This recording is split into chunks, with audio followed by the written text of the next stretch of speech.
अस्सलामुअलैकुम, आप देख रहे हो ख्वाब टीवी, आपका अपना चैनल। मैं हूं उमर खान मारफानी। रक्शे वाले से पूछते हैं क्या कहना चाहता है। भाईजान, वालेकुम सलाम। क्या काम करते हो आप? मैं तो रक्षा चलाता हूँ। रश्के चलाते हो? कितना डेढ़ कमा लेते हो? बस गुजारा हो जाते हैं, 500-600 रुपये कमाते हैं। 500-600 में आपका पूरे घर का खर्च चल जाता है? यार नहीं चलता है, बस गुजारा है। अब महंगे के बारे में आप कुछ कहना चाहोगे? बस महंगाई तो अल्लाह का शुक्र है, 150 रुपये का किलो है चीनी का। और पता नहीं है, इतना पता तो है कि 150 रुपये का किलो है चीनी का। पेट्रोल कितने का लीटर है? पेट्रोल 100 रुपये नहीं मका है। पेट्रोल 45 रुपये का है, 145 रुपये का है।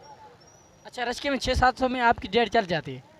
बस गुजारा है, क्या करे यार, मजबूरी है। अच्छा, मजबूरी है। ठीक है भाई, आपकी बहुत बड़ी मेहरबानी, आपने अपना वक्ती टाइम ज़ाया किया। ठीक है भाई।